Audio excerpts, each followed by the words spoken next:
BSP series 5 piso year 1997 with mint mark at saka 5 piso year 1997 without mint mark. Meron na po ba kayo ng dalawang variation na ito? Common lang ba ito or may semi-hard to find na ba sa dalawang ito? Yan po ang ating pag-uusapan at tatalakayin sa video na ito after the short intro.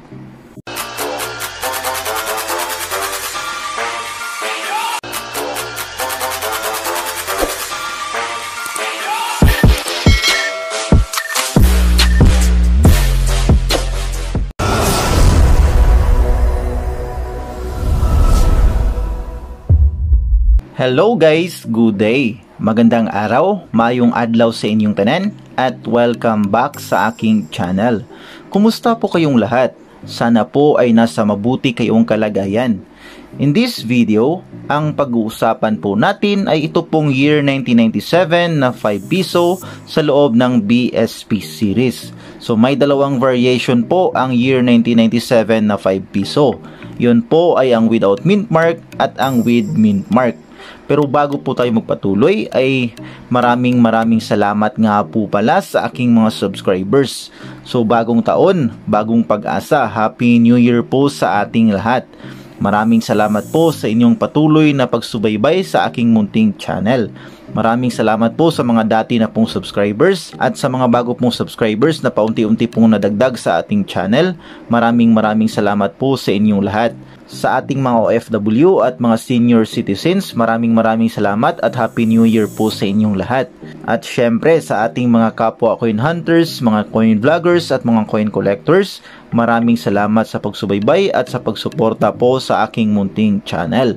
At kung bago ka pa lamang po sa aking channel, ay huwag mo na rin kalimutang mag-like, mag-comment, mag-share at mag-subscribe at pakipindot na rin ng notification bell para updated ka sa mga susunod kong videos. So yun na nga guys, ang pag-uusapan po natin ay ito pong dalawang variation ng year 1997 na 5 piso sa loob ng BSP series. So yun nga po ay ang with mint mark at yung without mint mark. So ito po ang ating mga 5 piso. So dalawa po ito kasi dalawa po ang variation ng year 1997 na 5 piso sa loob ng BSP series. So ito pong isa ay ang with mint mark at ito naman pong isa ay ang without mint mark. So yan guys, naka-label po sa aking DIY coin holder ang kaniyang kaibahan. So ito po ay ang 5 piso die 1 with mint mark. At ito naman pong isa ay 5 piso die 1 without mint mark. So magkapareho po sila na die 1. So alam naman natin po na dito po sa reverse makikita po natin kung ano pong die type ang ating barya. So yan guys, so ito pong year 1987 ay reverse die 1 po. So yan. So may nakasulat nga po dito. Ito po ay special collection natin. So from very fine to almost uncirculated condition po ito. Sa mga nakakita po sa post ko po sa mga FB group, pinost ko po ito. Ginawan ko po ng special na collection po itong aking mga nahunt na mga magaganda pa po ang kanyang mga condition. So ginawa ko po special collection VF to AU condition po ang mga ito. So kasama po ito sa iba ko pa pong mga years na special collection, ito pong 1997. So maswerte po tayo at nakahunt po tayo ng year 1997 na magaganda pa po ang mga kondisyon. So itong isa ay without mint mark at ito naman pong isa ay with mint mark. So ang pag-uusapan po natin ngayon ay kung may semi hard to find na ba sa dalawang ito or common lang ba ang dalawang ito. So ito pong year 1997 na without mint mark, ito po ay gawa sa Canada, sa RCM po. At ito naman pong year 1997 na with mint mark, ito po ay gawang Pilipinas sa Bangko Sentral ng Pilipinas. So huwag po kayong magtaka kung ang iyong hawak na barya ay walang mint mark or may mint mark dahil hindi po yan error. So yan guys, ang ating 5 piso ay from 1995 po hanggang 2017. So, ang composition po nito ay nickel brass. Ang references po ng ating 5 piso na BSP series ay KM number 272 at ang spoon ay number 120. At mapunta naman po tayo dito sa numista para malaman po natin kung magkano nga ba ang kasalukuyang percentage ng bawat variation na ito. So ito pong without mint mark at ang with mint mark. So ilalagay ko po dito sa screen ang datos ng numista. So ayon po dito sa numista, ang percentage po ng year 1997 na without mint mark ay ito po ay may 37%. So, medyo mataas pa po pala ang percentage ng year 1997 na without mint mark. So, mapunta naman po tayo dito sa year 1997 na with mint mark.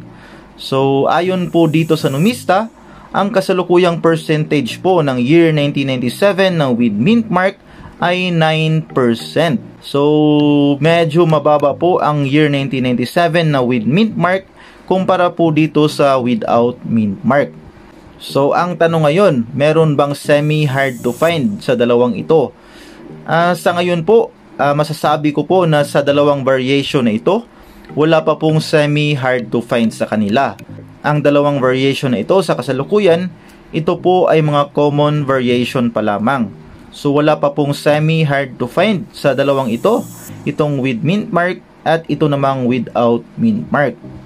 Pero kapag kayo po ay nakahanap ng mga ganito pa po ang mga kondisyon, katulad po nitong hawak ko, ay mainam pa rin po na ipunin nyo na po at itago nyo na po, wag nyo na pong pakawalan dahil mahirap na po makahanap ng year 1997 na magaganda pa po ang mga kondisyon. So, kadalasan po ang mga nakikita nating year 1997, yun pong mga nasisira na po or may mga gasgas na po dahil po sa katagalan na rin po sa sirkulasyon. So, isipin naman po natin, year 2022 na po tayo ngayon, habang ang bariyang ito ay nai-release po ng Bangko Sentral ng Pilipinas 1997 pa lamang. So matagal na po ito sa sirkulasyon at hindi na po tayo magtataka na ang mga 1997 po na 5 piso ay nasisira na po at hindi na po magaganda ang mga kondisyon dahil medyo matagal na po sa sirkulasyon at hindi po maiwasan na masisira po talaga ang ating mga barya. So, maswerte na po kapag kayo po ay nakahawak ng mga year 1997 na magaganda pa po ang mga kondisyon katulad po nitong hawak ko. So, may ilan din po ng mga collectors na naghahanap po ng mga magaganda pa po ang mga kondisyon ng ating mga BSP series na 5 piso. So, nung naipost ko nga po ito sa aking Facebook account, doon po sa mga coin group na saan po ako kasali, ay may nag-PM nga po sa akin at naging interested po siya sa aking barya. Ganito po ang mga kondisyon. VF to AU condition po ito. Kaya nilagyan ko po ng label na special collection. So yan guys, sa kasalukuyan po, ang year 1997 natin ay mga common coin pa lamang. So wala pong semi-hard to find sa dalawang variation na ito. So ayan lamang guys, maraming salamat po sa panunood at sana po ay nakapagbigay na naman ako ng kaunting kaalaman at impormasyon sa inyo patungkol po sa mga barya na ating tinatalakay. At kung bago ka pa lamang po sa akin channel, ay huwag mo na rin kalimutang mag-like, mag-comment, mag-share at mag-subscribe at pakipindot na rin ng notification bell para updated ka sa mga susunod kong videos. At bago po natin tapusin ang ating video, ay dumako po muna tayo sa ating shoutout portion. So shoutout po sa mga nag-comment sa aking mga nakaraang video at lalong-lalo na po sa aking first ever live video. So maraming salamat po sa inyong lahat at Happy New Year! So shoutout po kay Sir CNS Vlogs PH. Ayan, shoutout po sa iyo sir. Maraming salamat po. Shoutout din po kay Sir Chard91 Sports Flex. Ayan, shoutout po sa iyo sir. Maraming salamat po. Shoutout din po kay Sir Nelson Alquino. Ayan, shoutout to you sir. Maraming salamat po. Shoutout din po kay Ma'am Charlie Bato. Ayan, shoutout po sa iyo ma'am. Maraming salamat po. Shoutout din po sa ating foreign collector na kaibigan, Debs Spader.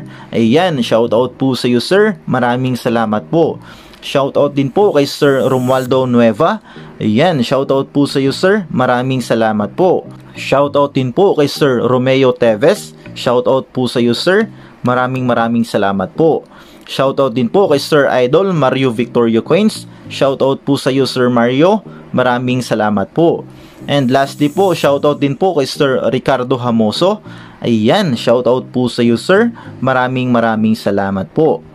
Ayan, maraming salamat po sa inyong patuloy na panunood sa aking mga video at sa aking mga susunod pa na mga video. At kung gusto nyo rin pong magpa-shoutout, ay mag-comment lamang po kayo sa aking mga latest video at isa-shoutout ko po kayo sa aking susunod na video.